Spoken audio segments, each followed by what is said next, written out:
Bharatiya Janata party प्रदेश कार्यालय में तमाम प्रिंट और इलेक्ट्रॉनिक मीडिया के साथियों को मैं पूरी भारतीय जनता पार्टी परिवार की तरफ से आप सबका स्वागत करता हूं। काफ़ी कम समय की नोटिस में आप लोग सब आए आज इस प्रेस कॉन्फ्रेंस में। इस प्रेस कॉन्फ्रेंस में आज हमारे साथ आपको संबोधित करेंगे और हमारे बीच में हैं भारतीय जनता पार्टी के प्रदेश अध्यक्ष माननीय अजय बैरागी जी, भारतीय जनता पार्टी के नेशनल एग्जीक्यूटिव मेंबर विशाल जॉली जी, हम सबके प्रिय और भारतीय जनता पार्टी के अंडमान के पूर्व सांसद विष्णुपद राय जी, नगर पालिका की चेयरपर्सन कविता उदय कुमार जी और जिला परिषद साउथ अंडमान की अध्यक्षा प्रमिला कुमार जी। आज के इस प्रेस कॉन्फ्रेंस को बुलाने का हमारा उद्देश्य माननीय गृह मंत्री जी आने के बाद दीपों की सुविधाओं को, जो सैंक्शन दीपों के विकास के लिए जो कार्य हुआ है उसके संबंधित जानकारी आपको देने के लिए ये प्रेस कॉन्फ्रेंस बुलाई गई है। तो ज़्यादा समय आपको न लेते हुए मैं सबसे पहले भारतीय जनता पार्टी के प्रदेश अध्यक्ष माननीय अजय बैरागी जी से गुजारिश करता हूं कि आपको इस विषय में संबोधित करें।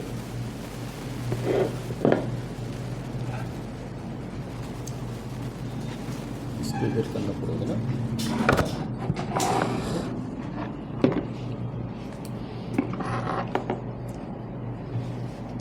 सभी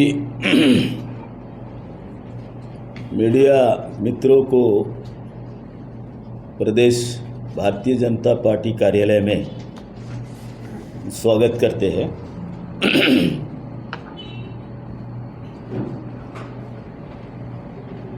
माननीय अमित शाह जी के दौरा के बाद एक प्रेस कॉन्फ्रेंस ऑलरेडी आपका साथ में हम लोगों ने किया है। ये दूसरी प्रेस कॉन्फ्रेंस है और इसका पहले जो प्रेस कॉन्फ्रेंस हम लोग किया था, खास करके कांग्रेस पार्टी ने जो निंदा और जो आरोप लगाई थी माननीय गृह मंत्री जी के दौरा के बाद, उसको एक जवाब देना था और जो विकास का काम से उन्होंने आए थे, खास करके 21 परमवीर चक्र विजयता का नाम से 21 द्वीपों को नामकरण करना, ये हम सब के लिए बहुत ही गौरव और बहुत ही बड़ी बात थी। हम सब जानते हैं कि जनवरी में 22 तारीख को माननीय अमित शाह जी आए थे, 23 तारीख दिन भर का कार्यक्रम थे और 24 तारीख को फिर उन्होंने वापस चले गए। 23 तारीख को माननीय अमित शाह जी का साथ में पार्टी का एक बड़ा मीटिंग जो टैगोर कॉलेज बीएड कॉलेज के ऑडिटोरियम में हुआ। संपूर्ण द्वीप से भारतीय जनता पार्टी के कार्यकर्ता वहाँ पर सम्मिलित थे और वहीं पर ग्रीन रूम में एक ट्राइबल काउंसिल का साथ में एक मीटिंग और कोर कमेटी का एक इंटरेक्शन, एक छोटा बैठक माननीय अमित शाह जी का साथ में हुआ था। और कोर कमेटी का मीटिंग में आदरणीय विशाल जी, आदरणीय विष्णु जी और बाकी सभी कोर कमेटी के जो हमारे मित्र हैं, खास करके अंडमान निकोबार द्वीप समूह शहरी तथा ग्रामीण क्षेत्रों के विकास के लिए एडिशनल फंड का मांग माननीय अमित शाह जी का सामने हम लोगों ने किया था। हम सभी जानते हैं कोरोना महामारी का वजह से अंडमान निकोबार का विकास 2 साल तक रुका था, जिसके कारण काफ़ी हद तक विकास का काम रुका हुआ था। अंडमान निकोबार भारतीय जनता पार्टी का ये प्रयास है कि 2 साल से रुकी हुई विकास के कार्य को तीव्र गति में कैसा लाया जाए। और इसी विषय में माननीय अमित शाह जी के समक्ष संबंधित मुद्दों को उठाया गया था। माननीय गृह एवं सहकारिता मंत्री आदरणीय अमित शाह जी के आशीर्वाद और सहयोग से तुरंत पोर्ट ब्लेयर म्यूनिसिपल काउंसिल के विकास के लिए 13 करोड़ 45 लाख रुपए का तुरंत सैंक्शन दिया गया और दक्षिण अंडमान जो जिला परिषद है, दक्षिण अंडमान जिला परिषद के लिए 6 करोड़ रुपया का सैंक्शन भी मिला है। ये बहुत बड़ा देन है, जैसा कांग्रेस पार्टी बोलते हैं, ये बहुत बड़ा देन है। मैं आपके माध्यम से आदरणीय अमित शाह जी को भारतीय जनता पार्टी प्रदेश के ओर से अंडमान निकोबार द्वीप समूह तहे दिल से उनको धन्यवाद करता हूं और साथ साथ में अंडमान निकोबार प्रशासन को भी मैं आपके माध्यम से मैं तहे दिल से धन्यवाद करता हूं कि उन्होंने तुरंत सैंक्शन देने का जो काम है उन्होंने किया है। ये हमारे लिए बहुत बड़ा सपोर्ट है और ये सपोर्ट इसका लिए विकास का कार्य में आगे काफ़ी गति मिलेगी, ऐसा हमें पूरा विश्वास है। मैं एक दो बात आपका साथ साझा करना चाहता हूँ। अभी हमारा एक दौरा था उत्तरी मध्य अंडमान में कुछ दिन पहले। दौरा के पहले मैंने माननीय चीफ सेक्रेटरी महोदय केशव चंद्र जी से मैंने मिलकर गए थे और कुछ विषय उनका सामने रखे थे जो खास करके उत्तरी तथा मध्य अंडमान का विकास से संबंधित, जो नॉर्थ मिडिल अंडमान में शॉर्टेज ऑफ क्वारी प्रोडक्ट्स और cutting and fleeing of earth work, ये दो विषय जिससे काफ़ी दिक्कत हो रही थी काफ़ी दिन से। मैंने चीफ सेक्रेटरी महोदय से इसका मांग किया था और उनका तरफ से जो कमिटमेंट था बहुत ही पॉजिटिव और उन्होंने वादा किया है कि टॉप प्रायोरिटी में ये दो काम को प्रशासन करेंगे, इसमें कोई दो राय नहीं है। इसके साथ में एक और बहुत ही लॉन्ग पेंडिंग डिमांड जो डिगलीपुर बाज़ार में कोई बस स्टैंड काफ़ी दिन से नहीं है, जिससे वहाँ का लोगों को काफ़ी तकलीफ़ उठाना पड़ता है, माता बहन बूढ़े बुज़ुर्ग सबको।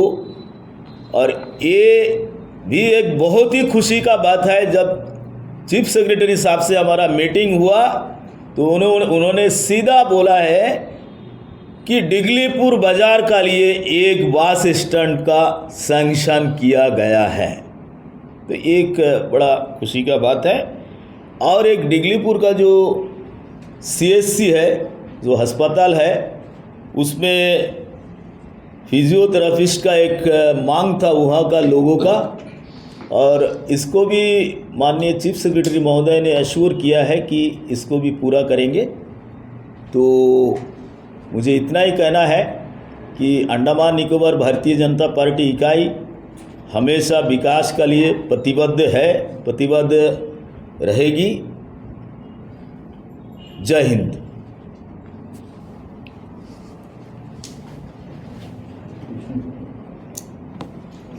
विष्णु जी बोलेंगे।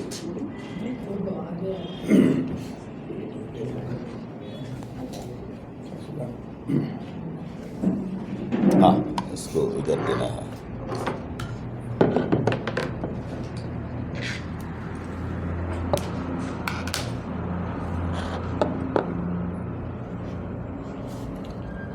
भारतीय जनता पार्टी अध्यक्ष उपस्थित भारतीय जनता पार्टी के अधिकारीगण, प्रिय मित्रों, सबको नमस्कार। मैंने मिडिल नॉर्थ में दौरा किया था, थोड़ा साउथ में दौरा किया था। भारत सरकार का अमित शाह जी का दौरा में काफ़ी कार्यक्रम आगे बढ़ा। मैं कुछ फिगर तथ्य दूंगा आपको सामने में। 26 नया क्वारी ब्लॉक्स मिडिल नॉर्थ में ऑक्शन के लिए करीब करीब अवार्ड हो चुका है। मधुपुर में 8 ब्लॉक एवं श्यामनगर में 4 ब्लॉक, डिगलीपुर में 12 ब्लॉक में 0.2 हेक्टर्स करके पर ब्लॉक होगा। मिडिल अंडमान मैंने बिल्ली गांव में 8 ब्लॉक, जो 6 block, total 26 block middle and north में ऑक्शन करने के लिए दिया गया। तो PWD का कुछ है और प्राइवेट पार्टीज का है। 13 ब्लॉक है पब्लिक ऑक्शन, 13 ब्लॉक है गवर्नमेंट PWD। ये बहुत बड़ा क्रांतिकारी एक काम हुआ ताकि मिडिल नॉर्थ का काम आराम से सस्ता में हो। दूसरा बात है अर्थ कटिंग परमिशन। मैं कॉपी लेके आया हूँ, मेरे पास अर्थ कटिंग परमिशन कॉपी यही है। ये अर्थ कटिंग परमिशन एडमिनिस्ट्रेशन ने जारी कर दिया। तो अर्थ कटिंग में बहुत शिकायत, बहुत कंप्लेन, बहुत कुछ होता था। एक ट्रांसपेरेंट तरीक़े से अर्थ कटिंग परमिशन कर दिया गया।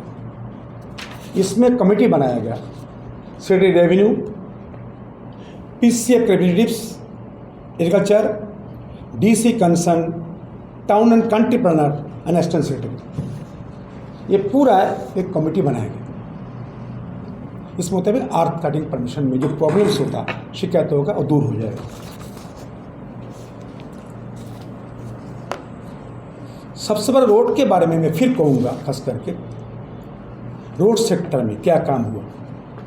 एस्टिमेट का फाइनलेशन अंडर फाइनलेशन में है। ये inter middle north and south and Campbell group, south group, उसमें 47 रोड्स PWD को दिया गया। डिगलीपुर में 12 रोड है, मायाबंदर 2 रोड्स है, रंगा 3 रोड्स है, उम्बेलंगा में 7 रोड्स है, पत्थरपुर में 12 रोड्स है, नीलैंड में 1 रोड्स है, हाटबे में 1 रोड, कैमल में 3 रोड, कामोटा में 2, स्टेट हाईवे 2 रोड। वो छोड़ के यूटी बजट, अंडमान का बजट को लेकर और 26 रोड्स का वो एस्टिमेट अंडर फाइनलेशन। कैमल में 1, कामोटा 2, हाटबे 2, पोर्ट ब्लेयर 10, फर्रगंज 1, रंगा 2, मायाबंदर 4, डिगलीपुर 4। आपको याद होगा 2018 में हमारे देश के प्रधानमंत्री मोदी जी आया था, 100 करोड़ रुपये दिया था SFA। उसको लेकर 66 रोड्स का estimate under preparation final stage में है। पोर्ट ब्लेयर में 22 रोड्स है, फर्रगंज में 27 रोड्स है, रंगत में 6 रोड है, मायाबंदर में 4 रोड है, डिगलीपुर 7 रोड है। टोटल अंडमान निकोबार में 139 रोड्स का ये 3-4 सेक्टर में करीब करीब टेंडर अंडर फाइनलाइजेशन है। ये बहुत बड़ा एक काम खास करके द्वीप समूह में हो गया। एक प्रॉब्लम था खास करके जो यूटिलिटी सर्टिफिकेट, ये इशू हम रेस किया था माननीय अमित शाह के सामने में। म्यूनिसिपल चेयरमैन था, जिला दफ्तर चेयरमैन था, ये प्रॉब्लम्स था उनका। कुछ बात हुआ जे पास किसी ने करके चले गया, उसका एप्लीकेशन मैं कैसे भरूँ, हमारे पास क्या कैपेसिटी है। तो अमित शाह जी ने सुना, एडमिट डायरेक्शन दिया गया, वो बारे में म्यूनिसिपल काउंसिल बोलेगा। खास करके मैं और एक चीज़ लेके आया हूँ, CS को आज जमा करूँगा मैंने। जिस तरीके से बनाया गया जिला परिषद में, म्यूनिसिपल काउंसिल में लास्ट 5 साल 3 साल के इसी बारे में एक पत्र मैंने दिया। इस पत्र में लिखा खास करके ये 2 साल 3 साल 5 साल में एंटर पंचायत एरिया में प्रधान हो, समिति हो, जिला हो, इसी का प्रॉब्लम्स है। उस बार में सजेशन दिया मैंने जी आज बहुत सा जेई ट्रांसफ़र हो गया, पेमेंट हो गया, कौन करेगा, एक कमेटी कॉन्स्टिट्यूट किया जाए। उस कमेटी के माध्यम से इस काम को किया जाए क्योंकि सर्टिफिकेट मिल जाए। इसको सजेशन दिया जिसमें एक अच्छा बढ़िया तरीके से यूसी मिल जाए ताकि नया जो जीत के आए प्रधान हो, समिति हो, जिला हो, बराबर काम कर सकता है। मेरे साथ में DC मिडिल नॉर्थ का बातचीत भी हुआ था। मैं क्वारी का कॉरेस्पॉन्डेंट करता रहा। CS साहब ने मुझे एक पत्र दिया उनके असिस्टेंट सेक्रेटरी से अबाउट क्वारी। ये चिट्ठी मुझे मिला 2 जनवरी 2023 को, जो क्वारी खोलने के बारे में। खास करके यही मेरा बात था, इसके लिए हम चाहता था बोलने के लिए। और अंडमान निकोबार द्वीप समूह में मैं हाल ही में उपराज्यपाल को 2 बार मुलाकात किया। कुछ फोटोग्राफ मेरे पास है, फोटोग्राफ हम फ्लैश नहीं किया। CS से बहुत बार मिला मैंने, ये रोड के सेक्टर के काम के लिए, क्वारी के लेके, आर्ट के परमिशन लेके, और बहुत इश्यू है। कुछ मुख्य इशू पर आज एक करीब सोल्यूशंस आ चुका है। LG साहब भी उसका ध्यान दिया, LG साहब ने तुरंत फाइल क्लियरेंस दिया, CS साहब ने प्रोडक्शन ले लिया। क्योंकि हम लोग द्वीप समूह में बढ़िया CS मिला, इसमें कोई डाउट नहीं, कोई संदेह नहीं है, इजीली ट्रांसफरेबल है, इजीली अवेलेबल है, तो मिल सकता है। मैं जो काम एडमिनिस्ट्रेटिव पर्सन ने किया, LG साहब का साथ रहा, CS साहब को तो बढ़िया एक्टिव रोल रहा। इन दोनों को धन्यवाद ज्ञापन करूंगा, क्योंकि अगला अप्रैल महीने में मनोमित शाह जी 2 दिन का दौरा पर अंडमान आएंगे। ऐसा सूचना हम लोग को मिला, इसलिए इतना मुझे करना था। जय हिंद।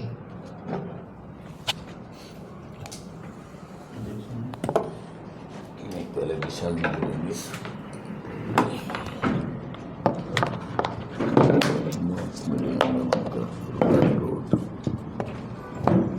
काम करना है पूरा।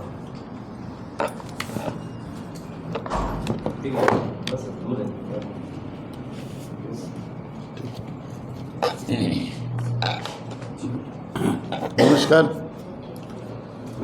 सभी द्वीपवासियों की ओर से, जैसे कि हमारे अध्यक्ष जी ने भी कहा, विष्णु जी ने भी कहा, माननीय अमित शाह जी का हार्दिक धन्यवाद कि उनके इस टूर के बाद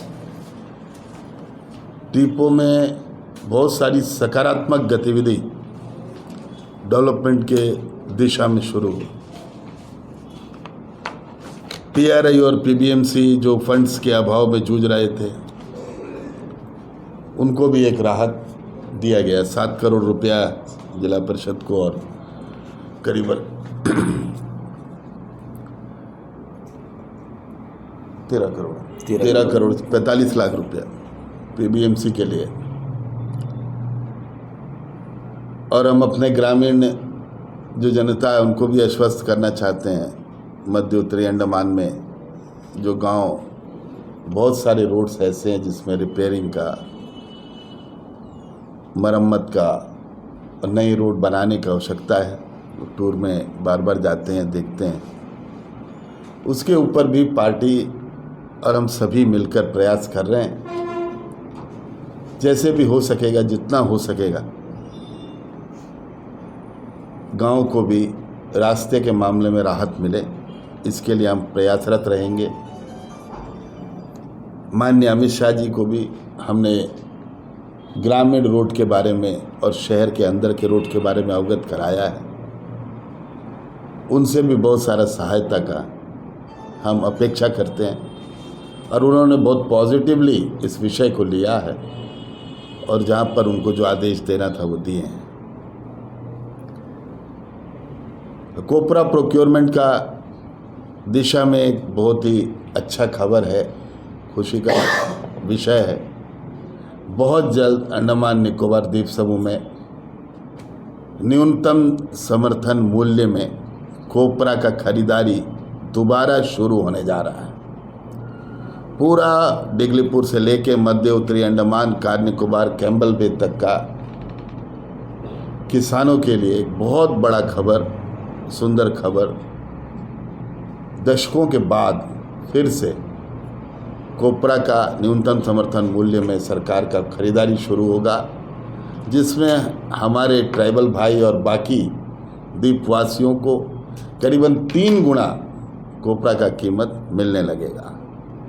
इसके लिए भी माननीय अमित शाह जी का और एग्रीकल्चर मिनिस्टर और प्रशासन के भी अधिकारी जो इसमें लगे रहे, उन सब का बहुत बहुत धन्यवाद।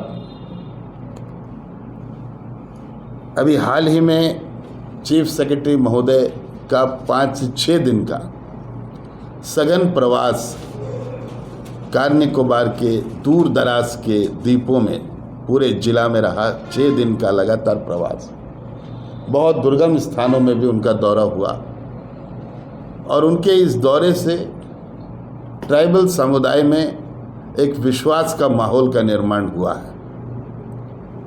इसके साथ साथ अब प्रशासन के बाकी अधिकारी भी टूर में जाने लगे हैं दूर दराज के क्षेत्रों में। बहुत से विभाग का दौरा हो रहा है। मैं चाहूँगा कि दौरा जितना ज़्यादा होगा, विभाग के अधिकारियों का, सेक्रेटरीज का काम में, विकास का काम में ज़्यादा गति आएगा और जो समस्या से लोग जूझ रहे हैं उनको वो सीधा देख सकेंगे और इससे द्वीपों का विकास में एक तेजी आएगा। NH का काम दोबारा फिर से शुरू हुआ। मैं, अजय जी, हम लोग गए थे, नितिन जी से भी मिलकर आए, सत्या जी भी हमारे जो प्रभारी साथ में थे, और हमने जो वास्तविक तस्वीर उनके सामने रखा, जो तकलीफ लोग झेल रहे हैं, जूझ रहे हैं, वो भी उनको अवगत कराया गया। उन्होंने पूरा अपने डिपार्टमेंट के सेक्रेटरीज, NHI DCL के सभी अधिकारियों को बुलाया था मीटिंग में। मार्च महीने के अंदर जहाँ जहाँ पर फॉरेस्ट क्लियरेंस रिक्वायर्ड नहीं है वो पूरा रास्ता को कंप्लीट करेंगे, ऐसा आश्वासन नितिन जी ने दिया और उसके ऊपर कुछ पैचेस में काम शुरू हुआ। स्वदेश नगर, बिली ग्राउंड, इस तरफ में काम को दोबारा शुरू होना है और गति लाने का आवश्यकता है। उसका पीछे भी हम लगे हुए हैं। पूरा स्वदेश नगर, हरिनगर और बसंतीपुर, इस पैच में काम को तेजी लाना है, शुरू करना है। और भी जहाँ जहाँ छूटा हुआ, निरंतर अपना नज़र भारतीय जनता पार्टी बना कर रखा हुआ है।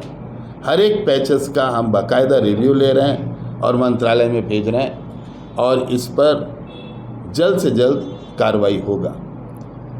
हम आपके माध्यम से फॉरेस्ट अधिकारियों से भी एक आग्रह करना चाहते हैं कि जहाँ पर फॉरेस्ट क्लियरेंस रिक्वायर्ड है, फॉरेस्ट क्लियरेंस तुरंत दिया जाए। जहाँ पर कम से कम जो अवेलेबल पुराना रोड था उसमें काम करने का अनुमति मिले, वहाँ तो पुराना रोड था, ऑलरेडी था, उसको बनाने का परमिशन कम से कम NHI DCL को जल्द से जल्द मिले। इस पर भी हम प्रशासन से बात कर रहे हैं और जोर डाल रहे हैं। जल्द इसमें भी समाधान मिलेगा। आप सबका हार्दिक धन्यवाद और हमारी अध्यक्षा और चेयरपर्सन म्यूनिसिपल, वो भी आपके सामने विषय को रखेंगे। जैसा कि अभी बाकी हमारे नेताओं ने बताया, माननीय अमित शाह जी अंडमान को बहुत गंभीरता से ले रहे हैं, पूरा हमारा पार्टी बहुत गंभीरता से ले रहा है। उनका जल्द ही दूसरा प्रवास मार्च के अंत में या अप्रैल के महीने में होने वाला है, 2 दिन का, और पूरा प्रवास संगठनात्मक दृष्टि से होगा। और भी जो विभिन्न समस्या है, कुछ सर्कल रेट्स को लेकर हैं, कुछ कन्वर्शंस को लेके हैं, लैंड का कन्वर्शन को लेके हैं, ये सारे मामले भी उनके ध्यान में हम लाए हैं और ज़्यादा विषय को उनके सामने रखने का और उसको सुलझाने का अवसर प्राप्त होगा। द्वीपवासियों के लिए ये भी एक बहुत अच्छा खबर है। कोऑपरेटिव सेक्टर उनके पास है, कोऑपरेटिव सोसाइटीज़ का रिवाइवल, जितने भी कोऑपरेटिव सोसाइटी जूझ रहे हैं फाइनेंशियल क्राइसिस से, उनको भी उभारने का कोशिश हम करेंगे। धन्यवाद। जय हिंद।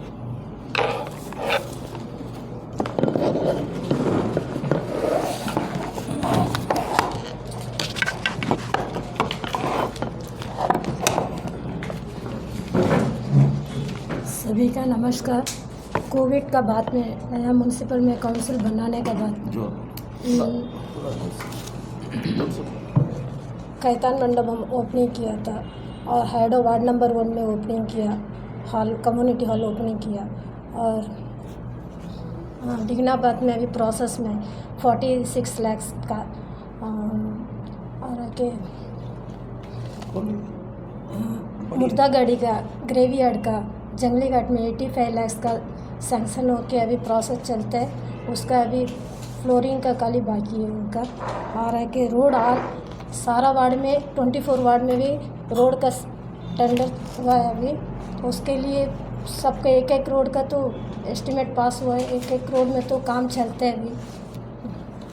पहले तो अर्बन में आके 80 लाख आया, रोड का तो 6 करोड़ से आया है और वाटर का 3 करोड़ से आया। अभी 30 करोड़ 45 लाख अभी कल परसों हम लोग रिलीज हुआ 13 करोड़ और 45 लाख का।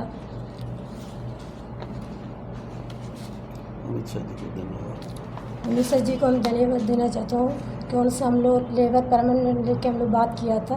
कल एलजी से भी मिला, उनसे भी बात किया था और एजुकेशन डिपार्टमेंट का भी लेके हम लोग बात किया था, लेबर परमानेंट लेके बात किया था। आश्वासन तो दिया एलजी सर ने, सीएस सर से बहुत बार कहा था कि करेंगे करके बोले, अभी कल तो बात करने टाइम।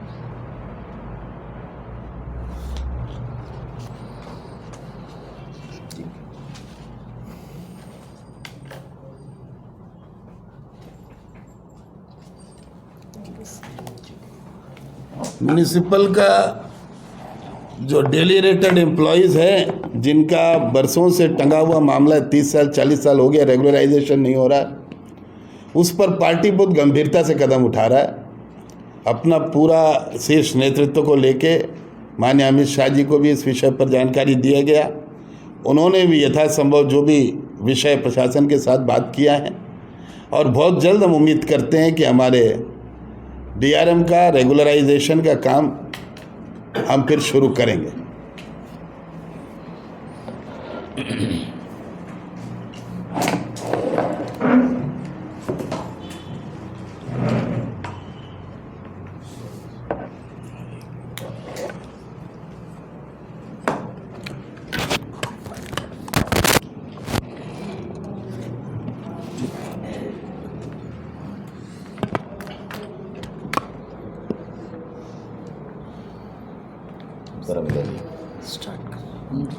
सभी को नमस्कार। मैं जब जिला परिषद अध्यक्षा बनी तो हमारे जिला एकदम ना के बराबर थे, कोविड की वजह से एकदम बंद था। तो हमने बैठे, उसके बाद हमें समझने में भी थोड़ा समय लगा। उसके बाद हमने देखा वहाँ में 31 आउटसोर्स के बच्चों का पेमेंट नहीं हुआ था 19 महीने का। काफ़ी सारे पुराने बिल्स पेंडिंग थे, काफ़ी सारे पुराने वर्क्स पेंडिंग थे। तो हमने आज हमारा ये अचीवमेंट है कि हमने 24 मंथ्स का पेमेंट इशू कर चुके हैं आउटसोर्स के बच्चों को और 6 रोड हम टेंडर कर चुके हैं बिना फंड के, ये जो पुराने फंड से हमने, और 5 रोड सेक्टर में अभी टेंडर के लिए दिए हैं। और आउटसोर्स के बच्चों को हमने 98 लाख का 18,000 रुपीज़ पेमेंट करे हैं। और जब में हमने 9,48,000 का काम दिए हैं और 33.15 लाख का वर्क ऑर्डर इशू करे हैं।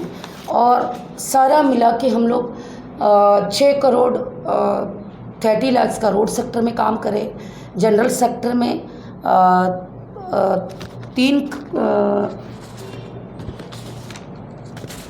1 करोड़ 40 लाख का काम कर रहे हैं। और फिशरमैन का 50 लाख का भी हमें फ़ंड आया है और 11 करोड़ रुपया का यूसी बांधे हैं। इसके बाद हमारे पास नील के बराबर थे पैसा आगे टेंडर देने के लिए। तो हमने अमित शाह जी सर आए थे, उनसे बोले और ये इतना खुशी का बात है कि हम सोचे थे कि इससे आगे हम कुछ कर नहीं पाएंगे। तो वो जो फंड अभी रिलीज़ होने के कगार पे है, तो 70 करोड़, तो वो हमारे लिए एक जीवनदायक है, जो कि हम अपना काम और आगे बढ़ा सकें और ये सारा टेंडर कर सके। और इसके लिए हमारे इस यहाँ तक जिला को लाने के लिए हमारे डीसी सर, सीओ सर और हमारा सीएस सर का बहुत बड़ा एक हाथ है हमारे सारा ये सारे चीज़ कराने के लिए। मैं एडमिनिस्ट्रेशन को, मेरे जिला परिषद मेंबर्स को, जो हमारे साथ खड़ा होकर इस मुसीबत घड़ी को पार करे, आज हम जिला को एकदम एक नया व्यू में लाए हैं। और इसके लिए हमने एडमिनिस्ट्रेशन को और ये फंड देने के लिए अमित शाह जी को और हमारे बीजेपी पार्टी को हम कोटि कोटि नमन करती हूँ, धन्यवाद देती हूँ। जय हिंद। बहुत अच्छा।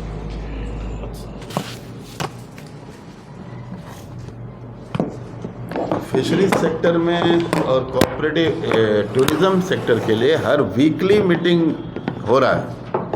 सीएस सब शेयर कर रहे हैं सभी स्टेक होल्डर को लेकर और रिव्यू कर रहे हैं हर वीक में क्या प्रोग्रेस हो रहा है। तो बहुत अच्छा विषय है। दोनों टारगेट सेक्टर है, देश के लिए भी बहुत ज़रूरी है। हमारा सरकार भी इसके पीछे पड़ा है कि भाई अंडमान को अर्निंग अंडमान बनाना है और बेरोज़गारों के लिए भी बहुत बड़ा एवेन्यूज़ इस क्षेत्र में खुलेगा। करते हैं सब्सिडी, बहुत पैसा फिशरीज़ के लिए करीबन 6,000 करोड़ रुपए एलोकेट हुआ अंडमान के विभिन्न सब्सिडी और विभिन्न डेवलपमेंटल प्रोजेक्ट्स के लिए। मेरा एक प्रश्न ये है, और प्रश्न ये है कि लद्दाख जैसे नए यूटी बनने के बाद वहाँ पर रोजगार के लिए वहाँ के स्थानीय लोगों को ही प्राथमिकता दिया जा रहा है सरकार की ओर से। अंडमान निकोबार द्वीप समूह में आज तक पहले जो भी होता था कि हमारे बच्चों को नौकरी मिलता था, और आप तो सभी जानते हैं कि निकोबार, कैम्बल बे, कमोटा, कचाल में रहने वाले लोग ऑनलाइन अप्लाई भी कर दिए, तो क्या पहुँच पाएंगे इंटरव्यू देने के लिए या रिटर्न अप्लाई करने के लिए मिलन के कोई जगह पर नहीं पहुँच पाएंगे, क्योंकि हमारे आप सबको मालूम कनेक्टिविटी ये समस्या है। तो क्यों नहीं ऐसा प्रयास होता कि हमारे बच्चों को उसी तर्ज पर जैसा लद्दाख वगैरह में और बाकी जगह में प्रेफरेंस दिया जा रहा है स्थानीय लोगों को, डोमिसाइल को, तो हमारे बच्चों को क्यों नहीं दिया जा रहा है? यहाँ क्यों मिलन के बच्चे आके यहाँ पर नौकरी ले रहे हैं और रिटायरमेंट के बाद में आप लोग एग्जाम्पल है कि रिटायर होते सब चले जाते अपने घर, फिर अंडमान बेकार जगह हो गया। तो क्यों नहीं हमारे बच्चों को दिया जाता है यह मौका? इस तरह क्यों नहीं ये मुद्दा उठाया जाता है कि यहाँ के बच्चों को क्यों नहीं मिलता नौकरी? ऐसी नौकरी नहीं है।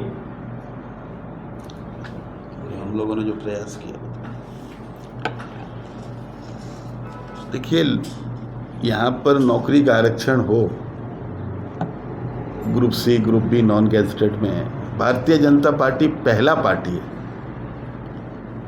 जब पहला शुरू हुआ था वो टाइम में पुलिस का नौकरी निकला था ऐसा ही, मुझे याद है। उसका प्रोटेस्ट करने वाला एकमात्र राजनीतिक दल था वो बीजेपी था। हमेशा से भारतीय जनता पार्टी इसका विरोध करता रहा है और सरकारी नौकरी में ग्रुप सी और ग्रुप बी नॉन गैजेटेड में आइलैंडर्स के बच्चों का आरक्षण हो, इसके लिए कोई मंच नहीं छोड़ा है जहां पर भारतीय जनता पार्टी ने बात को नहीं उठाया होगा, हमारा नेतृत्व ने नहीं उठाया होगा, राज्य का नेतृत्व ने। मैं अध्यक्ष था, विष्णु जी अध्यक्ष थे, अजय जी अध्यक्ष थे। हमेशा से हम लोग इसके लिए प्रयास कर रहे हैं। संविधान संशोधन बड़ा विषय है, हम इसको चीप पब्लिसिटी स्टंट के लिए हर बार एक पत्र लिख के या कहीं पर बोल के उसको व्हाट्सएप में या सोशल मीडिया में घुमा के पब्लिसिटी के लिए नहीं, ये हमारा मामला है, ये हमारा घर का मामला है, ये हम सब का मामला है। इसको बड़ा ही गंभीरता से हम लोग इस पर अपना केंद्रीय नेतृत्व, हमारा सरकार, सबको इस विषय पर अवगत कराए हैं और हम इसके पीछे हैं कि भाई हमारे बच्चों को आरक्षण यहाँ की सरकारी नौकरी में मिलना चाहिए। भारतीय जनता पार्टी इसके लिए पूरी तरह से प्रतिबद्ध है।